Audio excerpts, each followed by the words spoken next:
जा रहे हैं इसका चैप्टर 5 का last lecture 3 thin prism and dispersion.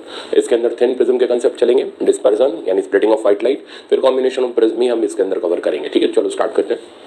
अब देखो थिन प्रिज्म का पहले आप कंसेप्ट सीखो कि इसके अंदर होता क्या है। अभी तक आपको याद हो तो हम लोगों ने अपने इस फॉर्मूले का इस्तेमाल ही नहीं करा जो हम लोगों ने लेक्चर 1 में ड्राइव किया था, जो सबसे ज्यादा आप लोग यूज करते थे। Mu is equals to sine A plus delta M by 2 by sine A by 2। कहीं पर भी इसका यूज देखने को नहीं मिला। अब देखो इसका यूज बस यहाँ करेंगे और फिर इसको हटा देंगे। पहले थिन प्रिज्म समझो। थिन प्रिज्म वो प्रिज्म होता है जिसका एंगल ऑफ प्रिज्म बहुत छोटा होता है।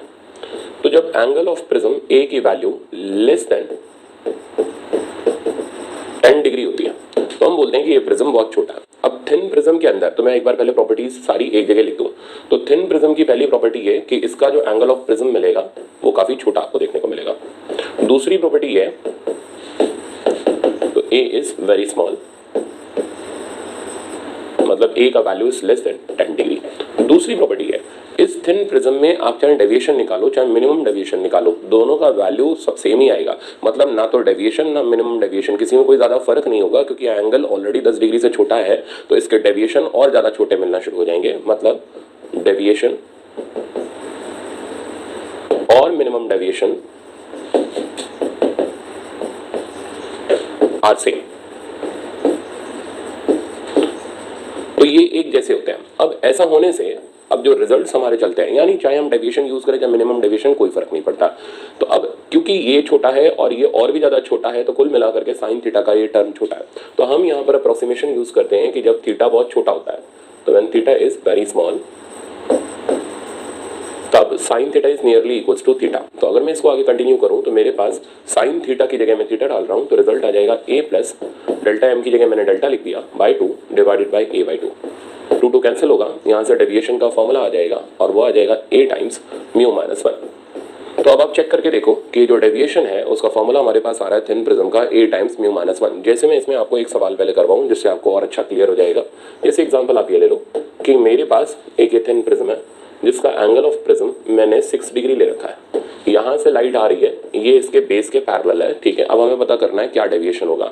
म्यू प्रिज्म का 1.5 यानी ग्लास प्रिज्म मैंने ले रखा है। तो अगर आप डेविएशन निकालोगे फॉर्मूला लगा के ए टाइम्स म्यू माइनस 1 तो देखना रिजल्ट बनेगा ए का वैल्यू हो गया 6 डिग्री, म्यू का वैल्यू हो गया 1.5 माइनस 1 और ये बचा 0.5, दैट मीन्स आंसर आ गया 3। तो आप देखो कितना छोटा डेविएशन आ रहा है, सिर्फ और सिर्फ 3 डिग्री से लाइट मुड़ रही है। तो एंगल ऑफ प्रिज्म अगर 6 है तो फिर डेविएशन का वैल्यू और ज्यादा कम मिलेगा क्योंकि म्यू इन जनरल 1.5 से लेकर के 2 के बीच में ही होता है। तो ऐसा होने पर ये डेविएशन की वैल्यू ए से भी कम आ जाएगी। ओके, अब ये आ रहा है 3 डिग्री। अब ये 3 डिग्री के डेविएशन का मतलब ये है कि यहाँ से लाइट 3 डिग्री के एंगल से मुड़ जाएगी और ये मुड़ी हुई लाइट अगले ऑब्जेक्ट की तरफ प्रोसीड करेगी। तो ये होता है थिन प्रिज्म का कंसेप्ट। तो जब भी थिन प्रिज्म लगाओगे तो डेल्टा का फॉर्मूला ए म्यू माइनस 1। अब हम लोग सोचते हैं यार इसमें क्या सवाल बनेगा, ये तो मतलब एक सिंपल सा था, ठीक है ना, कि डेविएशन निकाला फॉर्मूला लगाया काम खत्म। नहीं, इसका सवाल काफी अच्छा बनता है और इसको जब हम मिक्स करते हैं प्लेन मिरर के साथ तो सवाल एक अच्छा बनता है। तो मैंने वो रखा हुआ है। तो अब आप इस प्रॉब्लम को देखो, ये प्रॉब्लम एक अच्छा प्रॉब्लम है जिसमें थिन प्रिज्म, देखो एंगल ऑफ प्रिज्म कितना इस्तेमाल किया, 4 डिग्री को मैंने प्लेन मिरर के साथ लगा दिया। अब इसके बाद में प्लेन मिरर का रोटेशन भी इसके अंदर आपको याद दिला दूंगा जो हम लोगों ने अपने चैप्टर नंबर 1 के अंदर सीखा था। तो चलो आज स्टार्ट करते हैं। पहले सवाल पढ़ लो। ये कह रहा है a prism having apex angle 4 degree and refraction 1.5 is located in front of vertical plane mirror. तो ये वर्टिकल प्लेन मिरर के सामने रखा हुआ है as shown in the figure. Okay, through what total angle the ray is deviated after reflection from mirror. तो इसकी कहानी ऐसी है कि एक थिन प्रिज्म है, थिन हमने बना लिया क्योंकि एंगल ऑफ प्रिज्म हमने देख लिया ऑलरेडी 4 डिग्री है, 10 डिग्री से कम है, और ये रखा हुआ है बेटा एक प्लेन मिरर के सामने। अब जो लाइट आ रही है हमें ये पता करना है ये लाइट का टोटल डेविएशन कितना है। ये लाइट इस तरीके से पैरेलल आ रही थी। तो पहले आप सबसे पहला काम आप थिन प्रिज्म की प्रॉपर्टी यूज करके डेविएशन निकालो। फॉर्मूला हो गया ए टाइम्स म्यू माइनस 1। सिंप्लीफाई करोगे आप इसको, ए की जगह आ गया 4, म्यू हो गया 1.5 माइनस 1, रिजल्ट आ गया बेटा अपने पास 2 डिग्री। तो यानी इस थिन प्रिज्म ने लाइट को सिर्फ 2 डिग्री से मोड़ा और 2 डिग्री से मुड़ी हुई ये लाइट, तो मैं इसको आगे यूं करके कंटिन्यू कर रहा हूँ। 2 डिग्री से मुड़ी हुई ये लाइट अब जा रही है प्लेन मिरर की तरफ। दैट मींस ये लाइट प्लेन मिरर के लिए इंसिडेंट रे का काम करेगी। प्लेन मिरर की अब हम नॉर्मल बनाएंगे। नॉर्मल हो गई सरफेस के परपेंडिकुलर लाइन। अब चेक करेंगे कि भाई ये कितने एंगल पर आकर के टकरा रही है। तो अगर ये 2 डिग्री है तो ये वाला एंगल भी अल्टरनेट एंगल हो गया, 2 डिग्री हो गया। अब यहाँ से लाइट फिर से 2 डिग्री से रिफ्लेक्ट होगी, क्योंकि जितना एंगल ऑफ इंसिडेंस होगा उतना एंगल ऑफ रिफ्लेक्शन होगा। तो ये कुल मिलाकर के इस आती हुई और जाती हुई रे का पाथ हमने स्केच किया। Now we have to find out total deviation. Deviation का मतलब अपने ओरिजिनल पाथ से मुड़ना। तो चेक करो, लाइट पहली बार इधर मुड़ी, दिस इज del 1, लाइट दूसरी बार इधर मुड़ी, दिस इज del 2। दोनों बार ये क्लॉकवाइज सेंस के अंदर मुड़ी है, ठीक है ना, अच्छी तरह चेक कर लेना। तो ये सेंस ऑफ रोटेशन क्लॉकवाइज है, एज वेल एज ये सेंस ऑफ रोटेशन भी क्लॉकवाइज है। तो अगर हम नेट डेविएशन निकालें दूसरी स्टेप के अंदर, तो नेट डेविएशन का जो वैल्यू हमारे पास आ जाएगा वो हो गया del 1 प्लस del 2। del 1 की वैल्यू बेटा आप लिखोगे तो वो तो स्ट्रेट फॉरवर्ड 2 डिग्री हो गई। del 2 की वैल्यू अब आप लिखोगे तो ये निकालने के लिए अपना लीनियर पेयर वाला यूज कर लो, 180 माइनस 4 डिग्री। तो ये हो गया 180 माइनस 4 176 डिग्री। तो नेट डेविएशन की वैल्यू आ गई अपने पास 178 डिग्री। और कौन से सेंस में आया ये नेट डेविएशन? तो ये आया क्लॉकवाइज सेंस में। तो ऑप्शन नंबर हमारा सी इसका वैलिड आंसर हो गया। तो आई थिंक ये समझ आ गया होगा। अब इसी सवाल को मैं फिर मॉडिफाई कर रहा हूँ और रे को घुमा करके दिखाता हूँ, ठीक है ना। अब मेरा नेक्स्ट प्रॉब्लम ये है, थोड़ा सा डाटा हम चेंज कर लेते हैं। As shown in diagram,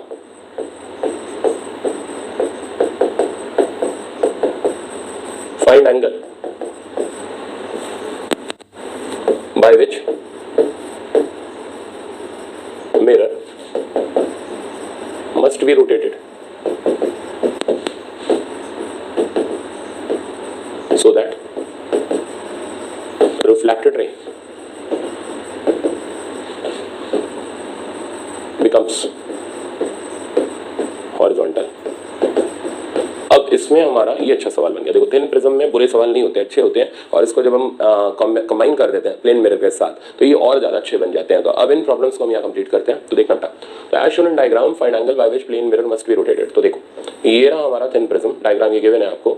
angle of prism का वैल्यू 8 डिग्री है। प्लेन मिरर इस तरीके से लगा हुआ था। अब रे लाते हैं, तो ये रे इस तरीके से आ रही थी। म्यू जो था इस प्लेन थिन प्रिज्म का वो आपको दे रखा था एज इट इज वही 1.5। तो प्रोसेस पहले स्टार्ट करते हैं। तो सॉल्यूशन पार्ट में सबसे पहला काम डेविएशन निकालते हैं थिन प्रिज्म का। तो फॉर्मूला हो गया ए म्यू माइनस 1। अब तो याद भी हो गया होगा आपको, ए की वैल्यू हमारे पास आ गई 8 डिग्री, म्यू माइनस 1 हो गया 1.5 माइनस 1, आंसर आ गया 4 डिग्री। तो थिन प्रिज्म के कारण लाइट 4 डिग्री से मुड़ी। तो चलो इसको पहले हम टर्न करते हैं 4 डिग्री से। तो ये लाइट यहाँ से 4 डिग्री से मुड़ी, तो ये इसका फर्स्ट डेविएशन हो गया जिसका वैल्यू 4 डिग्री हो गया। अब ये मुड़ी हुई लाइट प्लेन मिरर की तरफ गई और यहाँ पर हमने एक नॉर्मल बनानी है। तो ये नॉर्मल मैंने बना दी और ये एंगल भी हमारे पास 4 डिग्री आ गया। लाइट फिर इधर से मुड़ी 4 डिग्री से और इधर रिफ्लेक्ट होकर के चली गई। तो अगर हमें नेट डेविएशन निकालना होता, वैसे पूछा तो नहीं गया, पर अगर हमें नेट डेविएशन निकालना होता तो वो हो जाता del 1 प्लस del 2। del 1 की वैल्यू तो ऑलरेडी 4 डिग्री होगी, del 2 की वैल्यू हमारी 180 minus 8 degree, that means 172 degree. तो नेट डेविएशन की वैल्यू आ जाती है 176 डिग्री। और पूछा नहीं गया, पूछा कुछ और गया। ये कहता है प्लेन मिरर को कितने एंगल से घुमाए कि रिफ्लेक्टेड रे हॉरिजॉन्टल हो जाए। तो देखो मैं यहाँ पर आपको प्रैक्टिकली करके दिखाता हूँ। तो मेरे हाथ को प्लेन मिरर ले लो और इस पेन को रिफ्लेक्टेड रे ले लो, ठीक है ना। अब करना ये, हमें यूं करके घुमाना है तब तक जब तक रिफ्लेक्टेड रे सीधी ना हो जाए, हॉरिजॉन्टल ना हो जाए। अब क्या कंसेप्ट मैंने आपको वहां पर सिखाया था, जो प्लेन मिरर का हम लोग टॉपिक कर रहे थे, कि भाई मिरर के घुमाने से रिफ्लेक्टेड रे घूमती है, डबल घूमती है, ठीक है ना। तो अगर हम मिरर को 2 डिग्री से घुमाएं तो रिफ्लेक्टेड रे 4 डिग्री से घूमेगी, मिरर को 10 डिग्री से घुमाएं तो रिफ्लेक्टेड रे अपना 20 डिग्री से घूमेगी। तो अब पहले चेक कर लो कि हम अगर इस रे को हॉरिजॉन्टल करना चाहते हैं, दैट मींस हम इस रिफ्लेक्टेड रे को इधर घुमाना चाहते हैं। और कितने डिग्री से घुमाना चाहते हैं? तो हम इस रिफ्लेक्टेड रे को 4 डिग्री से यूं घुमाना चाहते हैं। तो अगर आप रिफ्लेक्टेड रे को 4 डिग्री से घुमाना चाहते हो तो फिर मिरर कितने डिग्री से घुमाओगे? तो जवाब है उसका आधा, ठीक है ना। तो मिरर का डबल रिफ्लेक्टेड रे घूमती है और रिफ्लेक्टेड रे का आधा मिरर को घुमाना पड़ता है। तो इन ऑर्डर टू बिकम या फिर मैं और सिंपल लैंग्वेज यूज करता हूं, तो अगर रिफ्लेक्टेड रे को हॉरिजॉन्टल करना है, then we have to turn reflected ray by 4 degree and mirror by 2 degree. तो ये हमारा इस प्रिज्म का थिन मिरर के साथ रोटेशन ऑफ मिरर का कंसेप्ट रहा। तो अब इसी चीज को आगे कंटिन्यू करते हैं और अगला कंसेप्ट अब आप देखो, ये अब एक छोटी छोटी चीजें आना शुरू हो जाएंगी। तो ये सेक्शन कंपैरेटिवली ज्यादा आसान है, आप आराम से अटेम्प्ट कर सकते हो। अब जो हमारा सेक्शन है इसका नाम है डिस्पर्जन। अब डिस्पर्जन क्या होता है उसका डायग्राम तो आपके सामने ही है। डिस्पर्जन में जब व्हाइट लाइट प्रिज्म के ऊपर फॉल करती है तो ये व्हाइट लाइट है, तो व्हाइट लाइट जब प्रिज्म के ऊपर फॉल करती है तो ये 7 कलर के स्पेक्ट्रम में ब्रेक हो जाती है। 7 कलर विबग्योर यानी violet, indigo, blue, green, yellow, orange, red. तो कुल मिलाकर के ये हमारी व्हाइट लाइट जब 7 कलर के अंदर ब्रेक हो जाती है तो इस फिनोमेना को हम डिस्पर्जन बोलते हैं। अब क्यों ब्रेक होती है, पहले इस पे हम काम करते हैं। तो पहला पॉइंट डिस्पर्जन की डेफिनेशन, तो when white light falls on prism then it splits up in 7 color spectrum.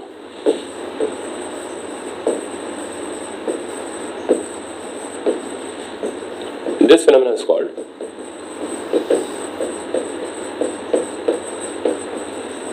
dispersion. Okay, ये तो हो गया डिस्पर्जन का डेफिनेशन। अब ऐसा होता क्यों है, तो फर्स्ट कंसेप्ट इसकी डेफिनेशन आ गई। सेकंड कंसेप्ट, अब कॉज ऑफ डिस्पर्जन। अब इसका कॉज क्या है, तो आपको याद हो हम लोगों ने कॉचीज रिलेशन पढ़ा था, और कॉचीज रिलेशन ये था कि mu is equals to A plus B by lambda square, यानी अलग अलग वेवलेंथ का अलग अलग रिफ्रैक्टिव इंडेक्स था। तो वॉयलेट, इंडिगो से लेकर के रेड तब का रिफ्रैक्टिव इंडेक्स हमने अरेंज किया, वेवलेंथ हमने अरेंज किया, तो वॉयलेट का वेवलेंथ सबसे कम और रेड का वेवलेंथ सबसे ज्यादा। तो इसके हिसाब से वॉयलेट का रिफ्रैक्टिव इंडेक्स सबसे ज्यादा, फिर इंडिगो का, and up to so on, फिर रेड का।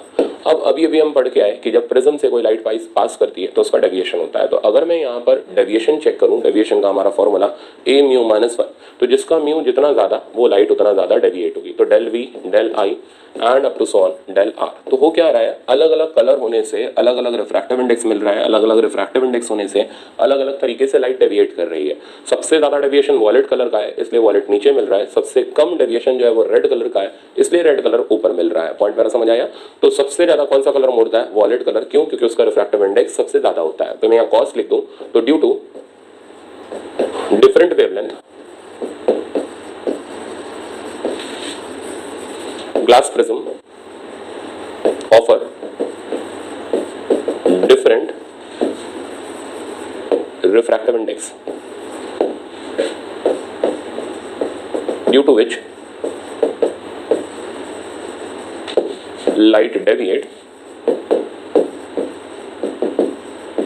by different angle। तो लाइट अलग अलग एंगल से डेविएट करती है, तो ये इसका कॉज रहा। अब अगर हम इसमें और फॉर्मूला एस्टैब्लिश करें तो वॉयलेट का डेविएशन अगर मेरे को निकालना हो तो डेविएशन निकालने के लिए हमारे पास, पहले मैं इन जनरल फॉर्मूला ही लिख दूं, तो डेविएशन निकालने का हमारा फॉर्मूला है ए म्यू माइनस 1। अब अगर मैं वॉयलेट का डेविएशन लिखूं तो इसे लिखने का तरीका हो गया ए टाइम्स म्यू वी माइनस 1। ये हमारे प्रिज्म में मैक्सिमम डेविएट होती है। ओके, अब अगर मैं रेड का डेविएशन निकालूं तो वो आ जाएगा ए टाइम्स म्यू आर माइनस 1, और ये हमारे प्रिज्म में मिनिमम डेविएट होती है। ठीक, अब यहाँ पर हम बात करते हैं मीन रे की। तो मीन रे बोली जाती है येलो कलर। अब अगर आप येलो कलर को चेक करोगे तो ये बीच में नहीं आ रहा। अगर मैं यहाँ पर विबग्योर अरेंज करूँ ना, GYOR, तो आना ग्रीन चाहिए पर होता मीन रे कौन है, येलो। ठीक है ना, येलो को मीन रे इसलिए बोलते हैं सिंस येलो का रिफ्रैक्टिव इंडेक्स वॉयलेट और रेड का मीन होता है। तो मीन रे बोलने के पीछे का लॉजिक ये है कि येलो का रिफ्रैक्टिव इंडेक्स वॉयलेट और रेड का मीन होता है, दैट इज व्हाई दिस रे इज कॉल्ड मीन रे। ये ध्यान रखना। तो अगर कोई आपको वॉयलेट और रेड का रिफ्रैक्टिव इंडेक्स दे रहा है तो वो आपको येलो का क्यों देगा, वो आपको येलो का नहीं देगा, वो आपको खुद निकालना पड़ेगा बाय यूजिंग दिस मीन का फॉर्मूला। ठीक है ना। अब येलो का अगर हम डेविएशन चेक करें तो वो हो जाएगा ए टाइम्स म्यू वाई माइनस 1। तो ये हमारा कुल मिलाकर के डेविएशन का फॉर्मूला रहा for thin prism for different colour. अब आगे बढ़ते हैं, तो एक बार फटाफट से रिवाइज कर लो। तो जब व्हाइट लाइट ग्लास प्रिज्म के ऊपर फॉल करती है तो 7 कलर के स्पेक्ट्रम में ब्रेक हो जाती है। वो इसलिए होती है क्योंकि अलग अलग कलर के लिए अलग अलग रिफ्रैक्टिव इंडेक्स होता है। सबसे ज्यादा रिफ्रैक्टिव इंडेक्स वॉयलेट का होता है इसलिए वो सबसे ज्यादा डेविएट होती है, सबसे कम रेड का होता है इसलिए रेड सबसे कम डेविएट होता है। अब यहाँ पर हम लोग एक दो चीजें और कंटिन्यू करते हैं और इसको नेक्स्ट पेज पर हम ले चलते हैं। अब मैंने वापस से डायग्राम दिया हुआ है। अब मैं आपको पहले सिखा दूं कि एंगुलर डिस्पर्जन किसको कहते हैं। तो एंगुलर डिस्पर्जन, अब ये प्रिज्म के अंदर छोटे छोटे कुछ टर्म्स हैं जिनका हम लोग यूज करते हैं और फिर कॉम्बिनेशन ऑफ प्रिज्म इसके बाद स्टडी किया जाता है। एंगुलर डिस्पर्जन को थीटा से इंडिकेट किया जाता है। तो एंगुलर डिस्पर्जन वो एंगल होता है जितने एंगल तक कलर्स फैले हुए होते हैं। तो जैसे आप देखो यहाँ से वॉयलेट स्टार्ट हो रहा है, यहाँ पर रेड खत्म हो रहा है, तो जितने एंगल तक ये कलर फैले हुए हैं that thing is called measure of dispersion यानी एंगुलर डिस्पर्जन। तो एंगुलर डिस्पर्जन हो गया एंगल जहां तक कलर्स फैले हुए हैं। ओके, तो जहां तक कलर्स फैले हुए होंगे that thing is called angular dispersion. अब मैं इसका कलर चेंज कर दे रहा हूं और इसको हम लोग यहाँ पर थीटा से डिनोट करते हैं। तो अगर आपको ये थीटा निकालना है तो करना ये पड़ेगा कि आपको वॉयलेट से लेकर के रेड तक के बीच का एंगल आपको मेजर करना पड़ेगा। तो ये जो एंगल है जिसको मैंने आगे ये बड़ा करके लिखा है, जो आपको क्लियरली दिख जाएगा, दिस एंगल इज कॉल्ड क्या, एंगुलर डिस्पर्जन। अब इसे निकालने का तरीका क्या होगा, तो तरीका यहाँ पर बनाने के लिए मैं इसको यहाँ पर आपको दिखाता हूँ। देखना बेटा, अब इसको अगर आप कैलकुलेट करना चाहते हो तो ये हो गई व्हाइट लाइट, यहाँ से ये हुआ deviation of red colour, similarly यहाँ से ये हुआ डेविएशन ऑफ वायलेट कलर। तो अगर ये एंगल थीटा देखा जाए तो इन दोनों का जो डिफरेंस हो गया वही हमारे पास थीटा का एंगल आ गया।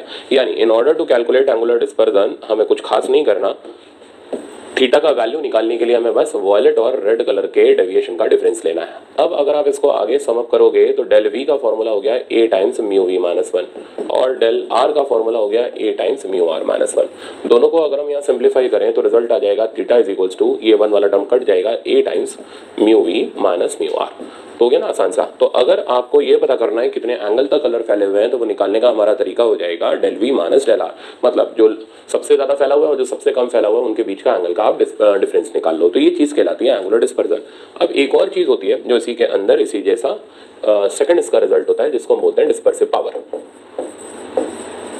डिस्पर्सिव पावर ये प्रिज्म की कलर्स को डिस्पर्स कराने की क्षमता को बोलते हैं, ठीक है ना। प्रिज्म कितनी एंगल तक, ज्यादा से ज्यादा एंगल तक कलर्स को फैला सकता है, जो जितने ज्यादा एंगल तक कलर को फैलाएगा उसकी डिस्पर्सिव पावर उतनी अच्छी होगी। तो इसको हम लोग ओमेगा से डिनोट करते हैं और ये रेशियो होता है थीटा। थीटा हो गया हमारा angular dispersion corresponding to deviation suffered by mean ray. तो ये जो मेजर होता है ये रिलेटिवली मेजर किया जाता है विद रिस्पेक्ट टू येलो रे। तो मैं लैंग्वेज फॉर्म में लिख दूं तो ये हो गया एंगुलर डिस्पर्जन, मतलब कितने एंगल तक कलर फैले हुए हैं corresponding to deviation of mean रे।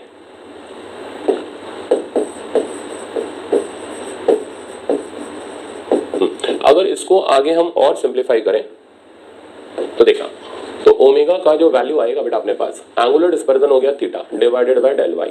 थीटा का आप वैल्यू डालोगे तो ये बन जाएगा a टाइम्स, अभी हमने निकाला ही था, mu V minus mu R. Del Y का वैल्यू लिखोगे तो ये बनेगा a times mu Y minus 1। A से ये कैंसिल हो गया और डिस्पर्सिव पावर का फॉर्मूला आ गया mu V minus mu R divided by mu Y minus 1। एक बात का ध्यान रखना, म्यू वाई आपको कभी नहीं दिया जाएगा, वो निकालने के लिए आप अपना मीन वाला फॉर्मूला यूज करोगे mu V plus mu R by 2। अच्छा, अब आगे बढ़ते हैं। तो पहले इन पे हम लोग कुछ प्रॉब्लम देख लेते हैं। तो ये मैंने कुछ प्रॉब्लम रखे हुए हैं। अच्छा, इसका प्रॉब्लम आपका जो कॉम्बिनेशन ऑफ थिन प्रिज्म है नीट 2017 में आया था, मैंने लास्ट में रखा हुआ आपको कराऊंगा अभी वो, ठीक, बिल्कुल आसान सा प्रॉब्लम है, आराम से हैंडल कर लेंगे हम लोग। देखो अभी कह रहा है calculate dispersive power for the crown glass from the following data. तो ये थोड़ा सा डाटा यहाँ सही कर लें, ये था 1.5230। तो हमें क्राउन ग्लास की डिस्पर्सिव, क्राउन और फ्लिंट ये ग्लास के दो टाइप्स होते हैं, तो इसने क्राउन ग्लास यूज किया तो उसका हमें म्यू वी और म्यू आर दे रखा है और हमसे बोलता है कि इसकी डिस्पर्सिव पावर निकाल के दे दो। तो करना कुछ खास नहीं है, आपको ओमेगा का वैल्यू निकालना है। तो आप स्ट्रेट फॉरवर्ड फॉर्मूला इस्तेमाल करो, mu V minus mu R by mu Y minus 1। बस आपको कैलकुलेट करना है यहाँ पर किसका वैल्यू, म्यू वाई का वैल्यू। तो म्यू वाई का वैल्यू हमारे पास हो जाएगा म्यू वाई इक्वल्स टू, अच्छा अब ये आप देखो इसके अंदर कैलकुलेशन जब आप करोगे ना तो ये रिजल्ट जो है थोड़ा सा कैलकुलेशन वाइज थोड़ा अच्छा रिजल्ट बनेगा, बट आप स्मार्टली इसको मैनेज करोगे तो आंसर जल्दी आ जाएगा। मैं दिखाता हूँ कैसे।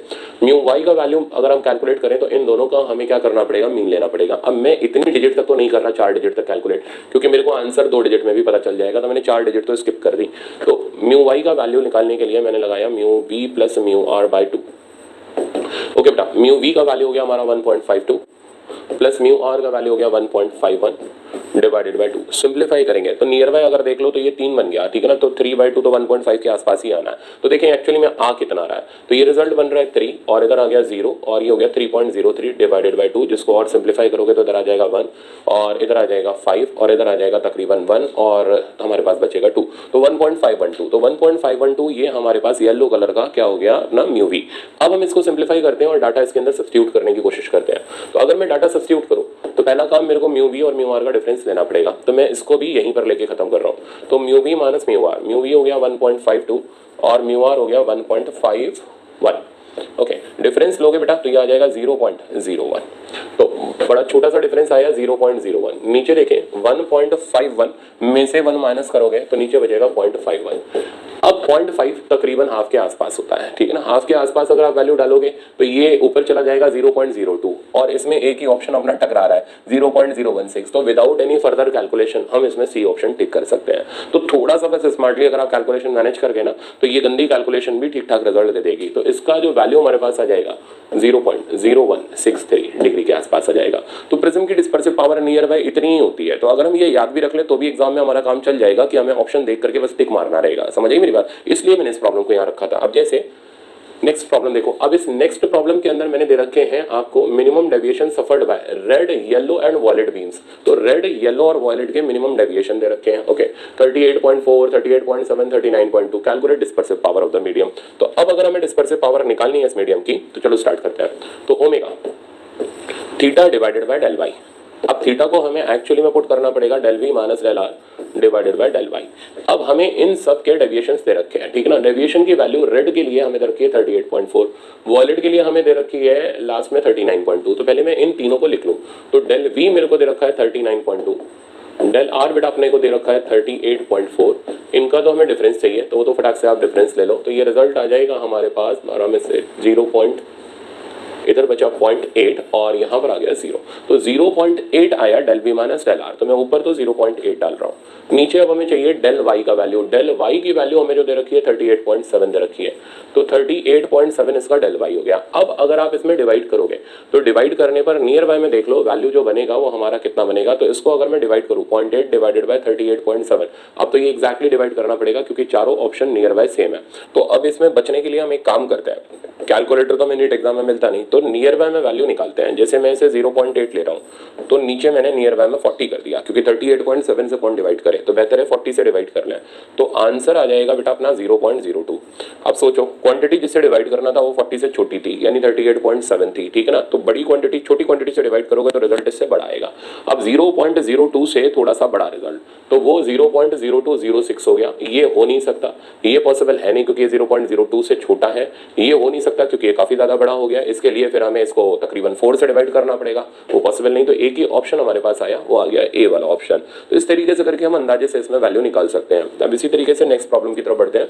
अब देखो the refractive index of violet and red colour are. तो वॉयलेट का रिफ्रैक्टिव इंडेक्स दे रखा है 1.51, रेड का रिफ्रैक्टिव इंडेक्स बच्चों अपने को दे रखा है 1.49। पता क्या 49 सॉरी।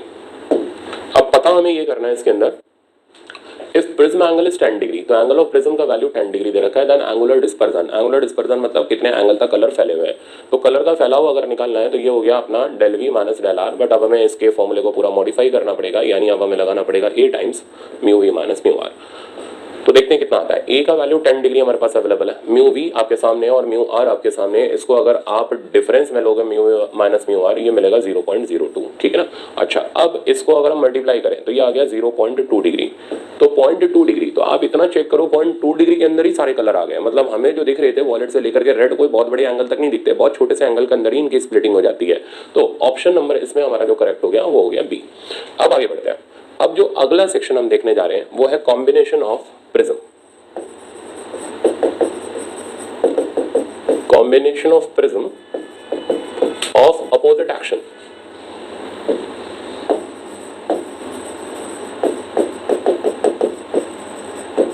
अब अपोजिट एक्शन के प्रिज्म को हम कंबाइन करने जा रहे हैं। अपोजिट एक्शन का मतलब क्या हुआ, एक अगर कलर फैलाएगा तो दूसरा कलर को समेटने का काम करेगा। तो मेरे पास दो प्रिज्म है, ये रहे। इसका एंगल ऑफ प्रिज्म A1 ले लिया, दूसरे का एंगल ऑफ प्रिज्म मैंने A2 ले लिया। तो एक अगर क्राउन का बना हुआ है तो दूसरा फ्लिंट ग्लास का बना हुआ है। तो ये आप सपोज कर लो क्राउन ग्लास का है और ये आप सपोज कर लो फ्लिंट ग्लास का है। अब करना क्या है, इन दोनों प्रिज्म पर व्हाइट लाइट इंसिडेंट हो रही थी। तो व्हाइट लाइट है नहीं तो भाई ग्रे कलर की लाइट इंसिडेंट करा के लमसम व्हाइट मान लेते हैं। तो ये व्हाइट लाइट इसके ऊपर इंसिडेंट हो रही थी। अब पहले कलर ने फैलाया कहां से कहां तक, वॉयलेट से लेकर के रेड तक। ये वॉयलेट कलर हो गया और top most colour red colour आ गया। अब दूसरा क्या करेगा, दूसरा इनको वापस से रिकंबाइन करने की कोशिश करेगा। तो वॉयलेट को इसने इधर डेविएट किया, रेड को इसने अपोजिट डायरेक्शन में डेविएट किया। अब हो सकता है ये कलर दोबारा कंबाइन करें, हो सकता है दोबारा कंबाइन ना करें, या हो सकता है वॉयलेट वाला ऊपर चला जाए रेड वाला नीचे आ जाए। तो दो तरीके की पॉसिबिलिटी है, या तो कंबाइन करेंगे, तीन पॉसिबिलिटी है, या तो कंबाइन नहीं करेंगे, या फिर दोनों कंबाइन कर जाएंगे और व्हाइट लाइट बाहर निकलेगी, या फिर इनका नेचर ही अपोजिट हो जाएगा, यानी बाहर निकलने वाली लाइट रिवर्स नेचर की हो जाएगी। तो सारी पॉसिबिलिटी पर हम आगे काम करते रहेंगे। अब फिलहाल पहले यहां से मैंने रेड कलर को बाहर कर दिया और इस जगह से मैंने वॉलेट कलर को तकरीबन बाहर कर दिया। अब और इनके बीच में हम लोग मीन रे यानी येलो कलर की रे को जरूर लिख लेते हैं। ये हो गई येलो रे और ये इस तरीके से बाहर निकल गई। तो अब हमें दो काम करने हैं। एक तो हमें निकालना है नेट डिस्पर्जन। नेट डिस्पर्जन का मतलब कि अब भाई दोनों के बाद फाइनली कलर्स के बीच में कितना एंगल है। तो अगर हमें नेट डिस्पर्जन निकालना है तो अब इसे निकालने का तरीका हो गया थीटा वन हो गया पहले ने जितना कलर को फैलाया, माइनस थीटा टू। माइनस हम इसलिए कर रहे हैं क्योंकि दूसरे वाले का नेचर उसके अपोजिट है। तो theta one minus theta two is called net dispersion. इसको अगर आप सिंप्लीफाई करोगे तो थीटा वन की वैल्यू होगी बेटा अपने पास a times mu V minus mu R. अब क्योंकि दो प्रिज्म है तो मैं एंगल का mu V one minus mu R one इस तरीके से लिखते हुए चल रहा हूँ। माइनस थीटा टू की वैल्यू मेरे पास आ गई a two times mu V two minus mu R two. तो अब ये देखो भले ही वॉलेट कलर है पर अलग अलग मटेरियल होने से इनका म्यू भी अलग अलग हो गया, क्योंकि इसमें अलग वेवलेंथ होगी इसमें अलग वेवलेंथ होगी, क्योंकि मीडियम डिफर कर रहा है। एक क्राउन का बना हुआ है और एक फ्लिंट का बना हुआ है, इसलिए प्रिज्म का रिफ्रैक्टिव इंडेक्स भी सेम कलर होते हुए अलग अलग मिलेगा दोनों मटेरियल्स के अंदर। हाँ, अगर मटेरियल सेम कर दें तो फिर म्यू वी और म्यू आर दोनों प्रिज्म के लिए एक जैसे हो जाएंगे। तो ये हुआ नेट डिस्पर्जन। अब हमें एक और चीज निकालनी है और वो है बेटा नेट डेविएशन। अब आप जब नेट डेविएशन की बात करोगे तो नेट डेविएशन किसका, कौन से कलर का, तो ये कुछ स्टेट नहीं किया जाता। तो बाय डिफॉल्ट ये लिया जाता है कि हम नेट डेविएशन येलो कलर का लेते हुए चल रहे हैं। तो येलो कलर यानी मीन रे को व्हाइट लाइट के इक्विवेलेंट लिया जाता है। इसलिए जब कुछ नहीं लिखा जाता नेट डेविएशन तो ये बाय डिफॉल्ट लिया जाता है कि हम येलो कलर का मीन नेट डेविएशन कैलकुलेट करके चल रहे हैं। तो we have to calculate net deviation of yellow colour. अगर आप येलो का नेट डेविएशन निकालना चाहते हो तो इस नेट डेविएशन की वैल्यू मेरे पास आ गई डेल वन, या फिर ऐसे बोलूं del Y one minus del Y two. Minus क्यों, वो समझ आ गया क्योंकि दोनों अपोजिट एक्शन के हैं। अब इनकी वैल्यू डाल देते हैं। तो नेट डेविएशन येलो कलर का हो गया A one mu y one minus A two mu y two minus one. तो ये मेरे पास नेट डिस्पर्जन और नेट डेविएशन का रिजल्ट आ गया, ठीक है ना। अब इसी पे हम आगे बढ़ते हैं और अगला बेसिक कंसेप्ट आता है। देखो आगे ना अपने आप अब हम दो चीजें डिस्कस करेंगे, एक डिस्पर्जन विदाउट डेविएशन और एक डेविएशन विदाउट डिस्पर्जन। तो इसको मैं साथ साथ क्लियर भी करते जाता हूँ, फिर मैंने ये चार्ट भी रखा हुआ है, इसको आपको समझा देता हूँ। तो देखना, सबसे पहले एक एक चीज का मीनिंग क्लियर करते हैं कि यार ये चीज किसको इंडिकेट कर रही है। जैसे डिस्पर्जन विदाउट डेविएशन, पहले इसका मीनिंग समझो। डिस्पर्जन विदाउट डेविएशन का मतलब यह है कि डिस्पर्जन तो हो रहा है यानी कलर तो फैल रहे हैं पर डेविएशन नहीं हो रहा। तो पहले हम पॉइंट बाय पॉइंट मीनिंग लिख लें। तो इसमें कलर्स तो अलग अलग मिल रहे हैं,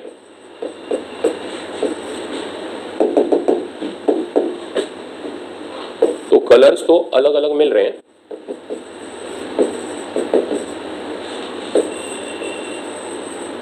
बट डेविएट नहीं हो रहा है, यानी डेविएशन नहीं हो रहा। किसका, तो मैंने अभी अभी बताया कि जब भी कुछ ना लिखा मिले तो डेविएशन नहीं हो रहा तो किसका, हम मीन रे का लेते हुए चलते हैं। तो जरा आप डायग्राम चेक करो। तो इस डायग्राम के अंदर आप ये देखोगे कि सबसे पहले जो दोनों प्रिज्म हमने यूज करे, तो पहले प्रिज्म में ये आई यहाँ पर व्हाइट लाइट, तो ये थी व्हाइट कलर, ये दिखेगा ही नहीं। तो व्हाइट कलर की लाइट आई हमारे पास, यहाँ पर मैं लिख दे रहा हूँ। तो ये व्हाइट लाइट इधर आई, ओके, 7 कलर में ब्रेक हो गई, वॉलेट से लेकर के रेड तक। अब दूसरे वाले प्रिज्म ने क्या किया, इसको फिर समेटा, बेचारा कुछ ज्यादा ही समेट गया। वॉलेट ऊपर की तरफ आ गई, रेड नीचे की तरफ आ गई। इनके तो मैं कलर यहाँ इंडिकेट भी कर सकता हूँ। तो वॉलेट यहाँ आ गई, इस तरीके से वॉलेट यहाँ से बाहर निकली और रेड वाली जो रे है वो रेड वाली रे यहाँ से बाहर निकली। अब जो मीन रे देखोगे आप, इनकी मीन यानी येलो कलर की रे, वो येलो कलर की रे इस तरीके से जाएगी और ये येलो रे व्हाइट लाइट के पैरेलल हो जाएगी। तो अब कंसेप्ट वापस से देखो, तो डिस्पर्जन विदाउट डेविएशन में कलर्स तो अलग अलग मिल रहे हैं बट डेविएट नहीं हो रहे, यानी जो येलो कलर मिल रहा है वो व्हाइट लाइट के पैरेलल है, ठीक। तो इसके अंदर अब हमें करना क्या होता है, देखो अब ये कंडीशन यहाँ लिखी हुई है, बोलते हैं याद कर लो। देखो याद करने से क्या होगा, ठीक है फॉर्मूला आएगा तो लगा लोगे बट दिमाग नहीं चलेगा। इसलिए दिमाग अगर न्यूमेरिकल में चलाना है तो मैं तरीका सिखाऊंगा, उसको लगाना। फिलहाल मीनिंग क्लियर कर लो। डिस्पर्जन विदाउट डेविएशन मतलब कलर्स तो मिल रहे हैं बट जो मीन रे है येलो कलर है वो व्हाइट के पैरेलल है। अब दूसरा डेविएशन विदाउट डिस्पर्जन, अच्छा ये इसके एक दो नाम और होते हैं वो भी क्लियर कर लो आप। जैसे इसको बोलते हैं क्रोमेटिक कॉम्बिनेशन, क्रोम यानी कलर्स के लिए यूज किया जाता है, क्रोमेटिक कॉम्बिनेशन यानी कलर्ड प्रिज्म का कॉम्बिनेशन। तो ये प्रिज्म कलर्स तो दे रहा है, ठीक है ना, बट ऐसे दे रहा है कि इसमें येलो कलर व्हाइट लाइट के पैरेलल है, ये इसका मीनिंग है। अब दूसरा, इसको एक्रोमेटिक कॉम्बिनेशन बोलते हैं और नाम है डेविएशन विदाउट डिस्पर्जन। अब deviation without dispersion,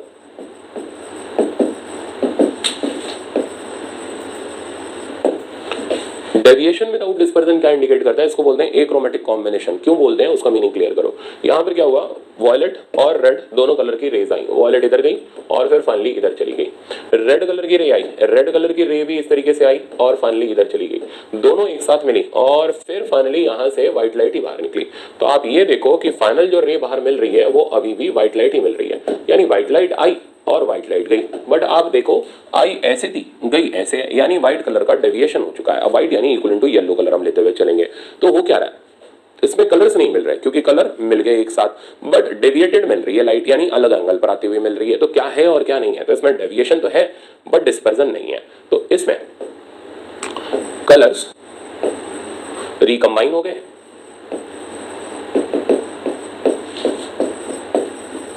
but final light या फाइनल रे इज डेविएटेड। तो अब आप जो ये रिजल्ट देख रहे हो, ठीक है ना, ठीक है, याद इसको रखना है, बट मैं चाहूंगा कि आप ये देखो ये रिजल्ट ओरिजिनेट कैसे होते हैं और न्यूमेरिकल कैसे हैंडल किया जाता है। तो देखना तो पहले हम चलते हैं क्रोमेटिक कॉम्बिनेशन पर और उसके लिए हम कंडीशंस देखते हैं। तो प्रिज्म का क्रोमेटिक कॉम्बिनेशन, क्रोमेटिक कॉम्बिनेशन का मतलब हो गया डिस्पर्जन विदाउट डेविएशन।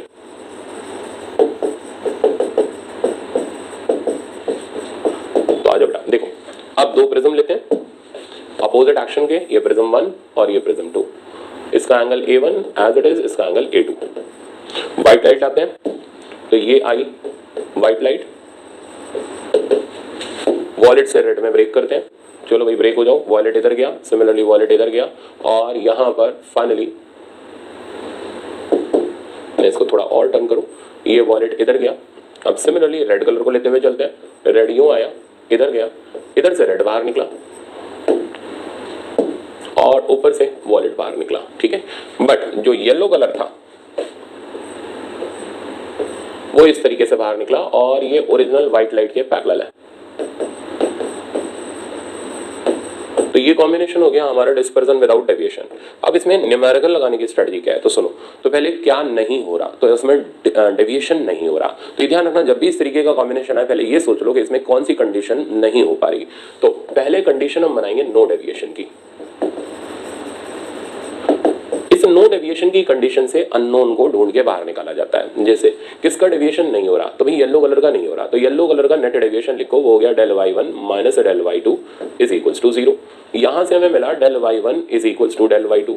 अब इनके फॉर्मूले डाल दो, del y1 हो गया बेटा a1 म्यू y1 माइनस 1, ये हो गया अपने पास a2 म्यू y2 माइनस 1, है ना, आसान, बेकार में रटना पड़ता आपको। तो ये रिजल्ट आ गया मेरा, this is the condition for no deviation. आप आराम से निकाल सकते हो, याद करने की जरूरत ही नहीं है। अब देखो इसमें चार चीज है, a1 a2 mu y1 mu y2, ठीक है ना, कोई तीन चीज गिवन होगी और चौथी अननोन होगी। पहले हम वो फोर्थ क्वांटिटी ढूंढ करके निकालेंगे। तो जनरली इनमें एंगल ऑफ प्रिज्म वगैरह जो होते हैं वो मिसिंग होते हैं, ठीक है ना। तो एक का दे रखा होगा तो दूसरे का गायब होगा, दूसरे का दे रखा होगा तो पहले का गायब होगा, हमें वो निकालना पड़ेगा। जैसे ही हम इन्हें कैलकुलेट करेंगे अब वो पूछना शुरू करेगा नेट डिस्पर्जन बताओ, तो नेट डिस्पर्जन बताओ। अब ठीक है भी बताते हैं। तो नेट डिस्पर्जन बताने का जो तरीका है, तो थीटा नेट ही तो निकालना है, तो अपने हिसाब से तो बड़ा आसान है कि थीटा 1 माइनस थीटा 2, क्या गया, कुछ भी नहीं, दोनों कलर्स का हमने डिफरेंस ले लिया। थीटा 1 हो गया बेटा अपने पास a1 mu v1 minus mu r1 and theta 2 हो गया a2 mu v2 minus mu r2। अब इसमें जो चीज अननोन होगी उसकी वैल्यू यहां से निकाल के डाल देंगे, तो वो तो बहुत आसान सा काम है हमारे लिए मैनेज करना। नहीं, बट इन्होंने ये वैल्यू डाली हुई है बुक वालों ने और एक लंबा चौड़ा फॉर्मूला याद करा दिया, वो फॉर्मूला मैंने इधर चार्ट में दे रखा है, आ जाओ। तो अब आप चेक करो, ये जो कंडीशन आई ये इन्होंने रेशियो निकाल के दिया। अब आप आ जाओ अपने रिजल्ट पर, ये रेशियो है क्या, a1 बाई a2 का ही तो रेशियो है, बस वहां कैसा साइन आ रहा है नेगेटिव, जो कि दिखा रहा है कि दोनों प्रिज्म अपोजिट एक्शन के हैं, वो हमने वैसे ही ले रखे हैं। तो हमारे में कोई नेगेटिव रिजल्ट नहीं, क्योंकि हम ऑलरेडी उसको कंसिडर करके चल रहे हैं। तो इन्होंने एंगल ऑफ प्रिज्म का ये रिजल्ट बना दिया और बोल दिया रट लो। तो मैं कहता हूँ रटो मत, आप कंडीशन ध्यान रखो, नो डेविएशन है तो नो डेविएशन के लिए येलो कलर का डेविएशन निकाल के 0 डाल दो, अपने आप कंडीशन तैयार हो जाएगी। फिर याद है नेट डिस्पर्जन। अब ये नेट डिस्पर्जन कैसे निकाला इन्होंने, तो नेट डिस्पर्जन निकालने के लिए इन्होंने क्या किया, a2 की वैल्यू को यहाँ डाल दिया और इसको बाहर निकाल लिया और इस थीटा नेट का एक फॉर्मूला बना दिया, और वो फॉर्मूला हो गया, ये जब पूरा टर्म यहाँ से बाहर जाएगा तो थीटा इधर से बाहर आ जाएगा और इधर हमारे पास ये जो रिजल्ट आ जाएगा ये आ जाएगा ω2 बाय ω1, जहाँ ω2 और ω1 हो जाएंगी प्रिज्म 2 और प्रिज्म 1 की डिस्पर्सिव पावर। अब ये बैठ के रटो, और थीटा 1 क्या हो जाएगा, अपने प्रिज्म 1 का एंगुलर डिस्पर्जन। तो ये फॉर्मूला एक तो याद करने में दिक्कत, दूसरा ऊपर से न्यूमेरिकल में अप्लाई करने में दिक्कत, क्योंकि डिस्पर्सिव पावर आपको निकालनी पड़ेगी। तो अननेसेसरी क्यों करो, ठीक है याद कर लो, बाई चांस डायरेक्ट पूछा गया तो टिक तो मार सकते हो ना, but numerical point of view से इसको कभी मत करो, ठीक है ना। न्यूमेरिकल लगाना है तो आप मेरा तरीका फॉलो करो। तो मैं न्यूमेरिकल दिखाता हूँ। तो न्यूमेरिकल लगाने का हमारा मेथड ये रहेगा,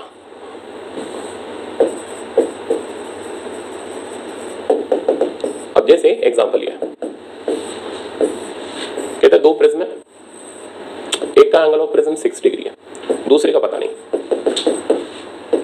कहते हैं इस फर्स्ट प्रिज्म का म्यू v1 का वैल्यू 1.8 है, म्यू r1 का वैल्यू हमारे पास 1.4 है, सेकंड प्रिज्म का म्यू v1 हमारे पास 1.6 है एंड म्यू v2 का वैल्यू हमारे पास 1.2 है।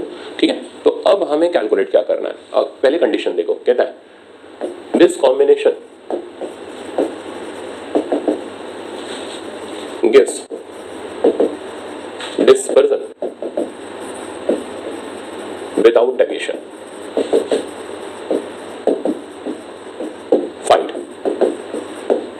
पहला काम एंगल निकालो दूसरे प्रिज्म का, ठीक है निकाल देंगे। अब नेट डिस्पर्जन निकालो। अब देखो अगर हम बुक वाला फॉर्मूला याद करते तो अननेसेसरी वो पावर निकालनी पड़ती है और फिर उसके अंदर फॉर्मूले के अंदर पुट करना पड़ता। यहाँ से आपके दोनों पर्पस सॉल्व हो जाएंगे और बड़े आराम से आप कर भी लोगे। अच्छा, अब नया सजेशन मेरा, म्यू भी दे रखा, म्यू आर दे रखा, म्यू आई की तो जरूरत पड़ेगी पहले निकाल लो। तो इसका म्यू आई वो इन दोनों का मीन हो गया 1.8 1.4/2।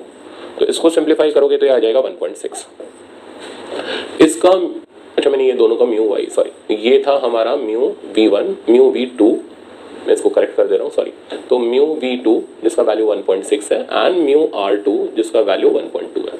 तो अब हम इसका म्यू y2 निकालेंगे, ये इन दोनों का मीन हो जाएगा, इसका वैल्यू 1.4 आ जाएगा। ठीक है, तो वो दोनों का आप सम करके आधा कर लो। ओके, नेक्स्ट इज अब हम कैलकुलेट करते हैं पहले एंगल ऑफ प्रिज्म। कंडीशन दे रखी है नो डेविएशन की, तो हमने लिखा येलो का नेट डेविएशन ये हो गया del y1 minus del y2 and इसको 0 डाल दिया, आमने सामने लाए तो del y1 is equal to del y2। del y1 का वैल्यू डाला a1 mu y1 minus 1 and इधर बेटा आ गया a2 म्यू y2 माइनस 1। अब सिंप्लीफाई किया, a1 की जगह हमारे पास आ गया पहले प्रिज्म का एंगल 6, म्यू y1 वो हमने ऑलरेडी निकाल रखा था 1.6 माइनस 1 और इधर आ गया बेटा अपने पास दूसरे प्रिज्म का एंगल हमें निकालना ही है, म्यू y2 आ गया 1.4 माइनस 1। तो कुल मिलाकर के रिजल्ट बचा 6 इंटू ये 0.6 बचा, ये 0.4 बचा, तो 6/4 यानी 3/2। इसको सिंप्लीफाई करते हैं 2 3 जा 6, आंसर आ गया 9 डिग्री। तो आसान था और वहाँ याद करते रहते आप, बेकार परेशान होते रहते। हमेशा कंडीशन के अकॉर्डिंग चलो, सिचुएशन आपकी हैंडल हो जाएगी। अब नेक्स्ट जो है, अब हमें निकालना है नेट डिस्पर्जन। तो थीटा नेट हो गया θ1 माइनस θ2, कितना आसान सा फॉर्मूला है। θ1 फॉर्मूला लगाओ a times mu v1 minus mu r1 और ये हो जाएगा a2 times mu v2 minus mu r2। अब इनके डाटा सब्स्टिट्यूट कर लो, a1 की वैल्यू मेरे पास थी 6 डिग्री, अब म्यू v1 और म्यू r1 देख लो कितने दे रखे थे, म्यू v1 1.8 और 1.4, तो ये आ गया मेरे पास 1.8 माइनस 1.4। कुछ भी नहीं कैलकुलेशन करनी पड़ी, और डिस्पर्सिव पावर में पहले आप mu v minus mu r निकालते, फिर म्यू i माइनस 1 से डिवाइड करते, क्यों करते, इतना आसान मिल तो रहा है रिजल्ट। a2 का वैल्यू हो गया 9, फिर हमारे पास म्यू v2 और म्यू r उसके वैल्यू दे रखे हैं 1.6 और 1.2, डिफरेंस ले लो तो ये आ जाएगा 0.4।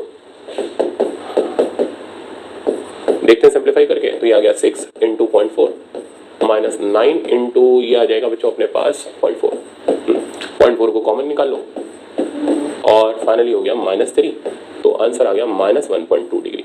तो माइनस साइन क्या इंडिकेट कर रहा है, माइनस साइन ये इंडिकेट कर रहा है ना कि दूसरे वाले की फैलाने की क्षमता ज्यादा है। इस बात का मतलब ये निकला ना कि ये जो व्हाइट लाइट यहाँ से एंटर करेगी, वॉयलेट और रेड में ब्रेक होगी, तो दूसरा वाला ज्यादा समेट जाएगा, यानी वॉयलेट ऊपर की तरफ रेड नीचे की तरफ कर जाएगा, और ऐसे में कलर्स हमें जो मिलेंगे वो इन्वर्टेड मिलेंगे, वॉयलेट ऊपर मिलेगा और रेड नीचे मिलेगा। तो जब हम θ1 माइनस θ2 कर रहे हैं और रिजल्ट निगेटिव आ रहा है, तो वो निगेटिव रिजल्ट ये शो कर रहा है कि दूसरा वाला जो है ज्यादा एंगल्स को क्या कर गया, समेट गया। अगर यही रिजल्ट पॉजिटिव मिलता है, इस बात का मतलब स्प्लिटिंग इसके अकॉर्डिंग होगी, नीचे वॉयलेट रहेगा ऊपर रेड रहेगा, और अगर ये 0 हो जाएगा तो इसका मतलब स्प्लिटिंग होगी नहीं। तो अब हम बढ़ते हैं नेक्स्ट कंडीशन पर। तो आई थिंक न्यूमेरिकल लगाने का तरीका आपको पता चल गया होगा।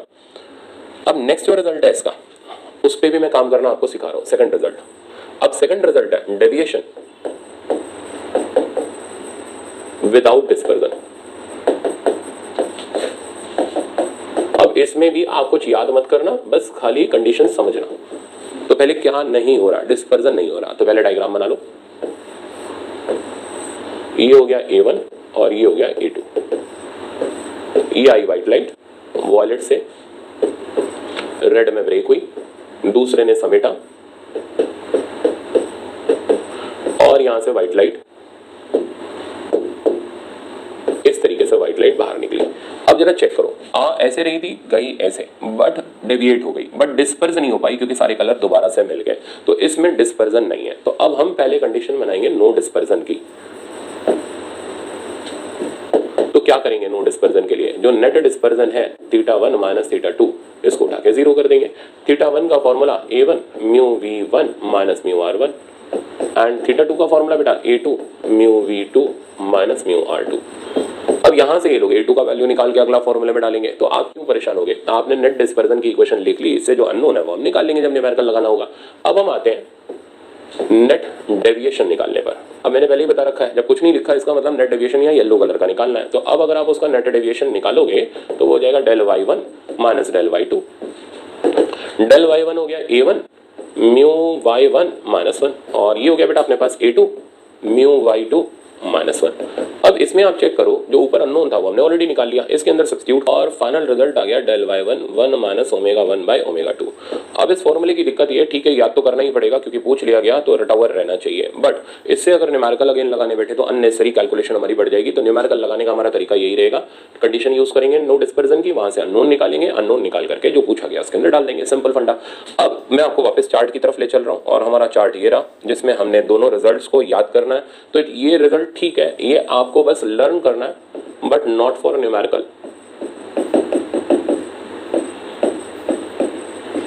ये डायरेक्ट पूछा जाए तो सिमिलरली ये रिजल्ट भी आपको याद करना है but not for numerical. Numerical लगाने के लिए मैंने आपको तरीका बता दिया। अब मैं आपको दिखाता हूं जो प्रॉब्लम आया हुआ है नीट 2017 के अंदर। तो ये जो प्रॉब्लम आप देख रहे हो ये है नीट 2017 का प्रॉब्लम। अब इस प्रॉब्लम को कंप्लीट कर लेते हैं, अपने आप में कॉन्फिडेंस आ जाएगा यार किस तरीके का प्रॉब्लम कैसे हमें अटेम्प्ट करना होता है। भाई यही तो करना है और क्या, जो हमारे आए हुए हैं कंपटीशन के अंदर प्रॉब्लम वो हमसे आराम से लग जाना चाहिए। तो देखो अब तरीका, ये कह रहा है thin prism having refracting angle 10 degree. तो प्रिज्म का एंगल ऑफ रिफ्रैक्शन एंगल यानी ए का वैल्यू हमें दे रखा है 10 degree, is made up of glass of refractive index 1.42। तो ये ग्लास से बना हुआ है और इस ग्लास का रिफ्रैक्टिव इंडेक्स 1.42 दे रखा है। Next, this prism is in combination with another thin prism of glass of refractive index 1.7।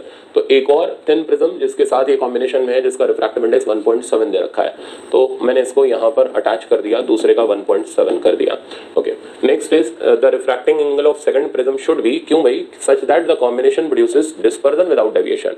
तो डिस्पर्जन विदाउट डेविएशन, अब आप क्वेश्चन में देख रहे हो खाली म्यू जी दे रखा है, जब कुछ नहीं लिखा तो मानते हुए चलेंगे येलो कलर के लिए और कोई ऑप्शन ही नहीं है। तो ये डिस्पर्जन विदाउट डेविएशन यानी कंडीशन बन रही है नो डेविएशन की, और हमें उस नो डेविएशन की कंडीशन से सेकंड प्रिज्म का एंगल ऑफ प्रिज्म A2 ढूंढ के दे देना है। तो कितना आसान सा सवाल है, ठीक ना। अब इसके लिए आप बड़े बड़े फॉर्मूले याद करके जाओ, क्यों जाओ, सिंपल लगाओ।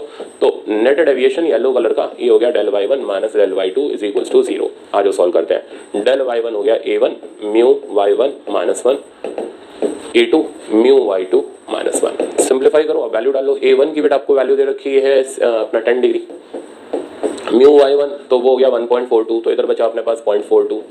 A2 हमें निकालना है, म्यू y2 तो वो हो गया 1.7 यानी इधर बचा 0.7। सिंप्लीफाई कर लो अब आप इसको, तो A2 का वैल्यू आ गया 4.2 डिवाइडेड बाय 0.7, ठीक है ना। तो ये यहाँ से कटा तो 42/7, इस हिसाब से आप ऑप्शन मिलाओगे अपना तो 6 7 या 42 यानी आ गया 6 डिग्री के आसपास। मतलब ऑप्शन नंबर हमारा ए इसके अंदर सही आंसर हो गया। तो कितना आसान था। अब मान लो एक कदम आगे बढ़ के अगर इसे पूछना भी होता नेट डिस्पर्जन बताओ, तो अब अगले की मजबूरी है वो हमें म्यू वी और म्यू आर देता तो हम बता देते नेट डिस्पर्जन। बस हमने A2 कैलकुलेट कर लिया या हमें सेकंड में डालना होता। तो आई थिंक आपको सारा का सारा प्रिज्म का लेक्चर समझ आ गया होगा। अब ये प्रिज्म का सेक्शन मैंने यहाँ खत्म किया। अब जो नेक्स्ट रहेगा आपका वो रहेगा chapter refraction at curve surface, जिसके अंदर हम लोग लेंसेज और कॉम्बिनेशन ऑफ लेंस और हम लोग पावर वगैरह के ऊपर काम करेंगे। चलो, थैंक यू सो मच।